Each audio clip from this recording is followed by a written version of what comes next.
Have you ever tried to go to an anger management class? It's not easy, especially when you're 6'4", covered in machete scars, and have a hockey mask strapped to your face. But that didn't stop Pamela Voorhees' son from trying. This is Jason Voorhees, part-time camp counselor, full-time killing machine, and now anger management student. Let's get into it. It was a Tuesday, which meant most of Camp Crystal Lake's counselors were off, tending to their ham-carving businesses or whatever it is camp counselors do in the off-season. So Jason spent the morning reorganizing the supply closet. He hummed as he worked, stacking the boxes of water balloons neatly by the door. He just finished organizing the arts and crafts supplies when the new counselor Alice approached him, holding a stack of flyers.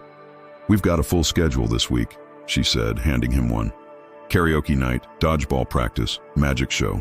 She paused, pointing to an activity written in red marker. "And anger management, 2 p.m. in the community center." Jason tilted his head, staring at her blankly through his hockey mask. He didn't know what an anger management class was, but the word management referred to both people and property, so he assumed he would be learning how to better supervise the campers. "Management," he said, turning toward the community center. Alice shook her head. No, that's not what that means. Look, don't worry, I'll explain it to the instructor. You just go sit in the folding chair and look busy for about an hour. Deal?" Before Jason could respond, Alice had hurried away, presumably to warn the instructor about his homicidal tendencies. Jason sat in the folding chair of the community center's Anger Management for Troubled Souls class. His hockey mask glared blankly under the buzzing fluorescent lights. The circle of participants shuffled uncomfortably. There was a mime who punched walls, a grandma who threw slippers like ninja stars, and one guy who just screamed at pigeons. The instructor, a thin man with a clipboard, cleared his throat. He asked everyone to share their feelings. Jason simply tilted his head. The room got colder. The guy with the pigeons took his headphones off and stared at his feet. Grandma Frankie nervously twisted her rosary. Only the mime seemed eager to participate. He mimed pulling an invisible lever, then pretended to blow his brains out. "Stop stealing my lines," Jason growled. The mime jumped, startled. Jason hadn't spoken since arriving at the camp 5 days ago. Nobody knew if he had a speaking voice. Some whispered that they'd heard him bark once, but it was more likely a dog. When it was Jason's turn, he lifted a crayon and scribbled on the paper provided. "I feel stabby." The group gasped. The mime fainted. The grandma clutched her rosary. Jason set down the crayon carefully, as though proud of his vulnerability. The instructor nodded with forced enthusiasm, writing progress on his notes. Suddenly, a loud blender roared in the kitchen next door. Jason flinched, stood up, and instinctively raised his machete. Chairs toppled. The pigeon guy dove under the table. The instructor dropped his clipboard and hid behind a potted plant.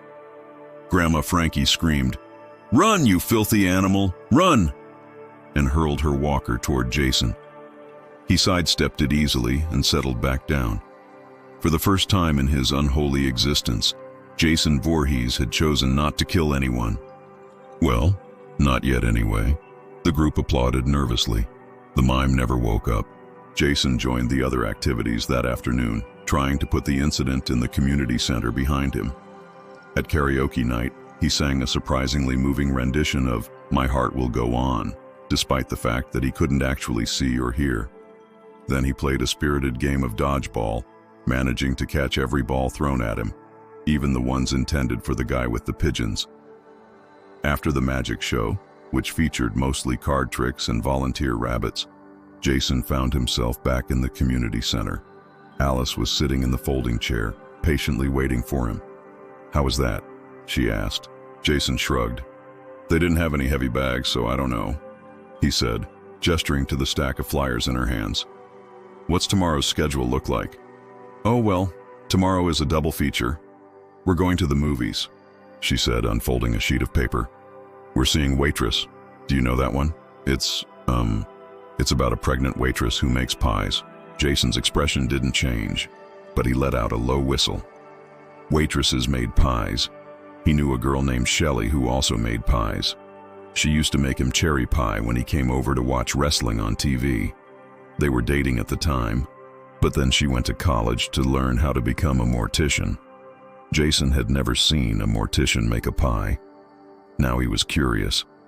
Maybe he should ask Alice to help him bake a pie. He wanted to surprise her. A nice gesture, a kind deed, something to take his mind off all the killing. After a solid day of baking, Jason stood at the stove stirring a pot of boiling water. Alice watched him from the counter.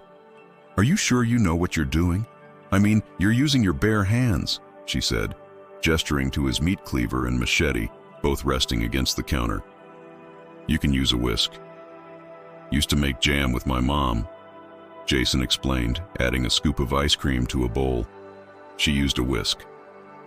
"Okay," Alice replied cautiously. "Well, just don't hurt yourself, or me." Later that evening, after eating their pie, Jason excused himself and disappeared into the woods. Alice sighed.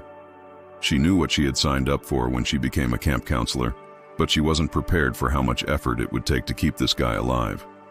Jason walked along the familiar path, returning to his favorite place, the lake.